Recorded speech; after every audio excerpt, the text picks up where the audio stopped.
जी, मुझे वर्ष 2023-24 का बजट पर बोलने का मौका दिया, धन्यवाद।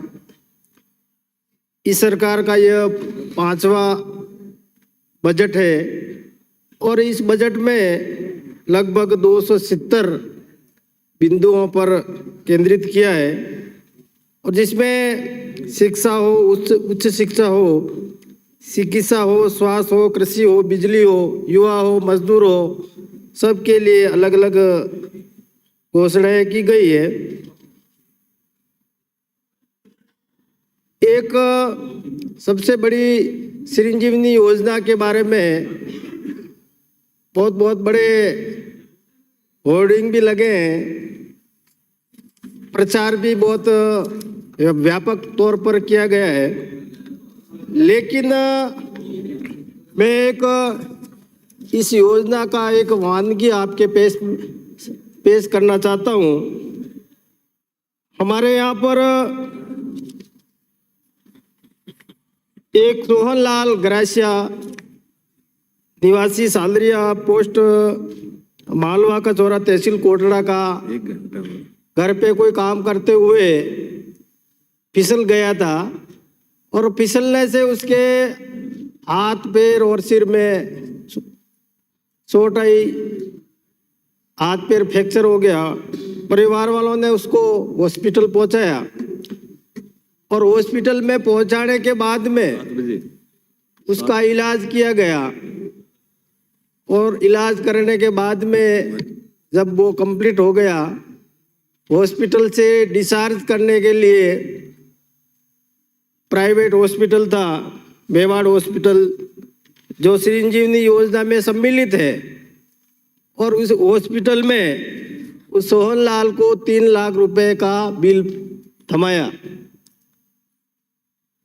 सोहनलाल के पास में पैसा नहीं होने से जमा नहीं करा पाया, तो 4 दिन तक उसको और हॉस्पिटल में रखा, इधर उधर से उधार लेकर के वो पैसा उसके पास में जमा कराया, जिसके और संजीवनी की पूरी आपके पूरी फाइल उसके पास साथ में है, बिल भी है। आप बार बार इसको बता रहे हैं। और इसी प्रकार आपने शिक्षा के क्षेत्र में आपने विद्यालय बहुत खोले, उच्च शिक्षा में भी आपने सेकेंडरी से सीनियर सेकेंडरी खोले, लेकिन स्थिति ये है मेरे विधानसभा क्षेत्र में सीनियर विद्यालय में मात्र आपके 2nd ग्रेड का एक भी अध्यापक नहीं है।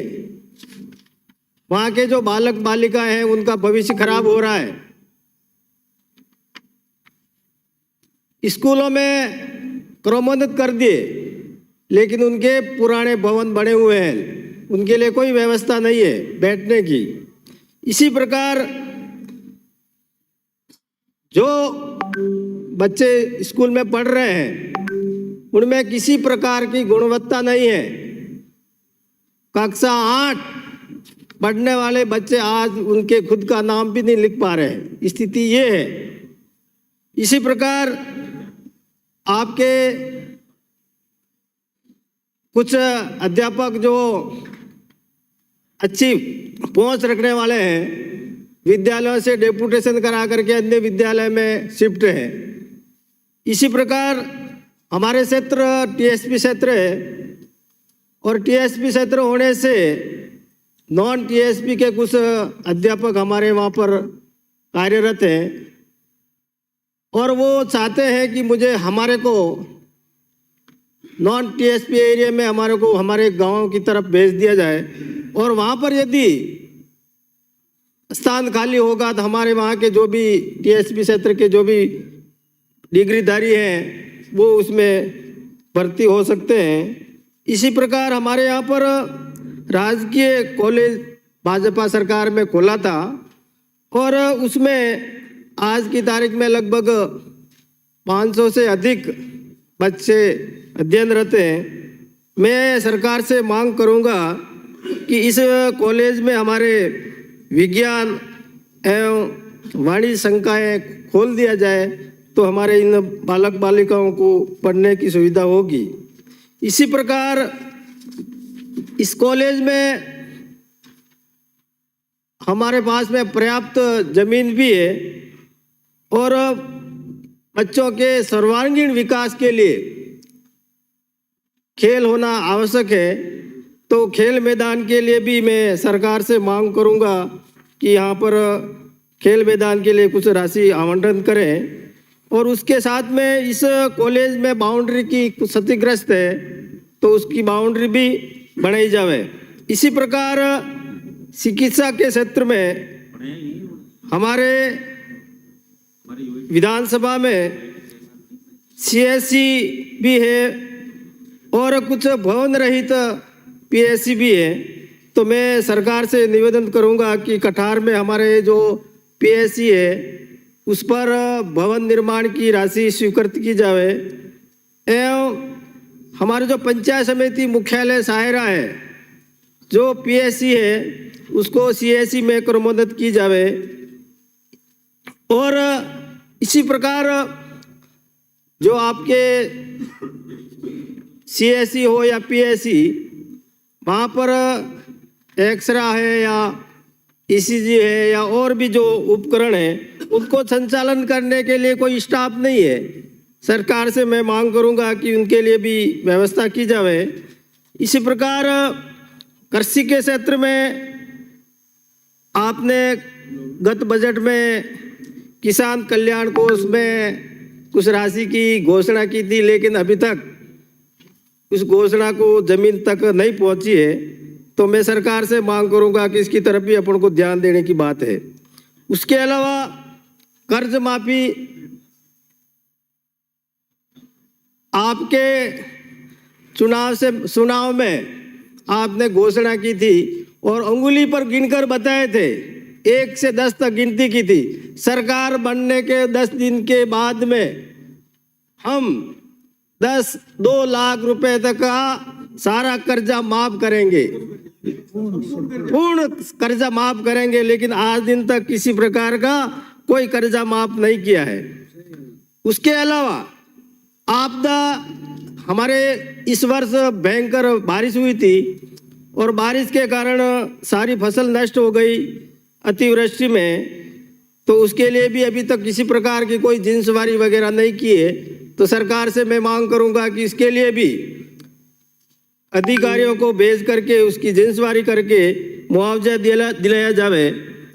और इस बार डीएपी और यूरिया के लिए जो लाइन लगाई गई थी सरकार की विफलता बताती है। हमारे यहाँ पर कृषि के पर्यवेक्षक जो पद है वो रिक्त पड़े हुए हैं, उनको भी भरा जाए। इसके अलावा टीएसपी क्षेत्र में कृषि जो कनेक्शन है वो जल्दी नहीं दे रहे हैं। नियम ये है कि जो भी फाइल अपन जमा कराने के बाद में आवेदन करने के बाद में 90 दिन के अंदर कनेक्शन दिया जाना होता है, लेकिन अधिकारियों से पूछने पर बताते हैं कि सरकार के द्वारा हमारे को ट्रांसफार्मर की राशि उपलब्ध नहीं करा रहे हैं। तो सरकार से मैं मांग करूंगा कि आप इसके तरफ भी ध्यान देवें। अच्छा, उसके अलावा जो जले हुए जो ट्रांसफार्मर है वो समय पर हमारे यहाँ बदले नहीं जाते हैं और कहा जाता है कि आप कोई साधन लेकर आओ और ले जाओ। इस प्रकार से सरकार इसकी व्यवस्था करे। उसके अलावा एक आपने गत बजट में मुख्यमंत्री जी ने घोषणा की थी कि टीएसपी क्षेत्र में हम सोलर से कृषि के कनेक्शन देंगे। हमने विधानसभा में क्वेश्चन भी लगाया और क्वेश्चन में उत्तर आया कि मैंने पूछा कि पूरे उदयपुर संभाग में कितने आपने सोलर से कनेक्शन दिए। उत्तर आया कि भाई हमारे जो जनजाति मंत्री है उनके विधानसभा में भी हमारे बाकी के किसी के कनेक्शन नहीं हुए सौर ऊर्जा के। इसी प्रकार 3 फेज जो हमारे जो कृषि का जो बिजली दी जाती है वो रात को दी जाती है, रात को नहीं दे करके दिन में दी जावे। इसके अलावा पावर हाउस में जो ठेकेदार द्वारा जो आपके अप्रशिक्षित लोगों को लगा रखा है उनको टाइम पर उनका भुगतान भी नहीं देते हैं, तो आम जनता को उसको समय पर लाइट भी नहीं पहुंचाते हैं। इसलिए मेरा सरकार से निवेदन है कि इसकी तरफ भी ध्यान दिया जाए। इसके अलावा एक जल जीवन मिशन है। मेरे विधानसभा क्षेत्र में लगभग 85 योजनाएं स्वीकृत होने के बाद में टेंडर खुल गए हैं। टेंडर खुलने के बाद में अभी तक उनको वर्क ऑर्डर नहीं दिया गया है, तो मैं सरकार से मांग करूंगा कि उनका वर्क ऑर्डर जल्दी से जल्दी दिया जाए। उसके अलावा आपने देखा होगा कि अभी कई तहसीलें और उप तहसीलें खोली गई थी, लेकिन मेरे एक सायरा उप तहसील है और आज़ादी के टाइम से वो तहसील थी। पिछली बार वसुंधरा जी सरकार में उसको उप तहसील घोषित की गई थी, वहाँ पर भवन भी निर्माण किया गया और जो तहसील बनने के जो मापदंड है वो पूर्ण कर रहे थे, लेकिन अभी तक उसकी तहसील में क्रमबद्ध नहीं किया। तो मैं सरकार से ये भी मांग करूँगा कि वो तहसील बनाई जाए। उसके अलावा पंचायती राज पुनर्गठन में हमारे देवला क्षेत्र में एक पंचायत समिति गठन करने की एक प्रस्ताव सरकार को भेजा था और उस प्रस्ताव में जो पंचायत समिति बनाने का जो पुनर्गठन की जो भी मापदंड थे वो पूर्ण कर रहे थे, लेकिन राजनीतिक कारण से वो पंचायत समिति हमारी नहीं बनी। इसलिए उस पंचायत समिति को भी बनाया जाए। और एक एकलव्य मॉडल जनजाति आवासीय विद्यालय गोगुंदा में है, उसमें खेल मैदान की व्यवस्था की जाए। धन्यवाद। सभापति महोदय।